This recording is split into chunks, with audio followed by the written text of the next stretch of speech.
Welcome back to the show. As we move closer to Friday, which is Earth Day, we wanted to bring in some content on the show that talks about sustainability and maybe lack thereof when it comes to some brands and companies. And our next guest has some great advice and some great ideas on how to be a better consumer. I am joined by Paul Klein. He's an author and a social change expert. Welcome to the show. Wonderful to have you here.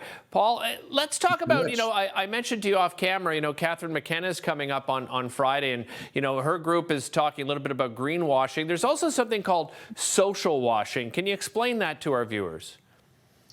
Well, it's a different flavor of the same thing, which is right. That in spite of there's been actually fantastic progress businesses have made in terms of being more socially and environmentally responsible.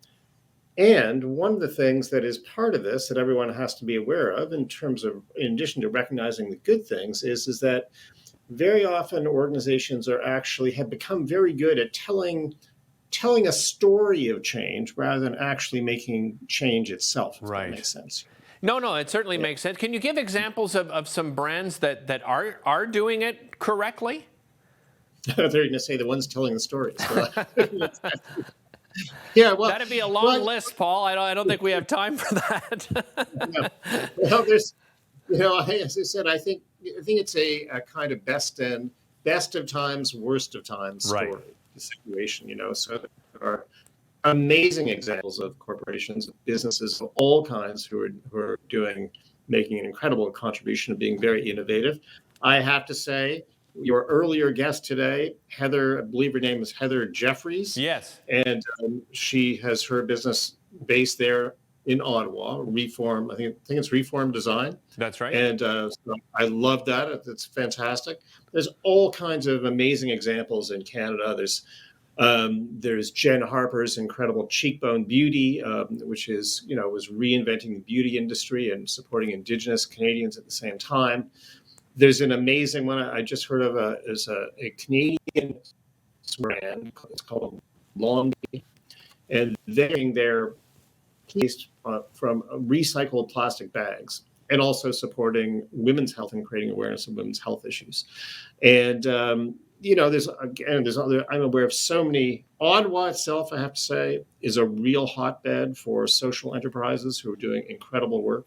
In addition to Reform Design, which we just mentioned, there's an amazing group there called Food Works. Yeah. They're bringing training at-risk youth in the food industry, and making amazing food and giving them, an opportunity to have employment in this area in the future. So incredible. Paul, what are some, on the other side of it, what are some practical ways that, we as consumers can use our purchasing power to make a difference? Well, yeah, there's a few things that I think things that I do and that I would recommend other people do. Is first of all, look under the hood, it's, as you need to actually assess what corporations are doing, especially bigger corporations that are often less transparent in this area. So I would look at, in Canada, there's a great publication called Corporate Knights. I look at that. They publish lists of who's doing good work in this area and not so good. In the U.S., there's a great organization called newclimate.org, which is fantastic. I would also say the things that I always recommend and think about myself are number one, boycott, which is buying things that are that to be helpful to the world, creating a better place. Boycott things that are not so good, and that's important too. And buy local. So boycott, and buy local are three things that people could. And the other thing I think is, and I was thinking about this, when I was listening to Heather talking earlier, is do something yourself. Either start a business like that. You could start a social purpose business. You can work at a business like that. This sector is expanding enormously. So there's all kinds of opportunities to be directly involved.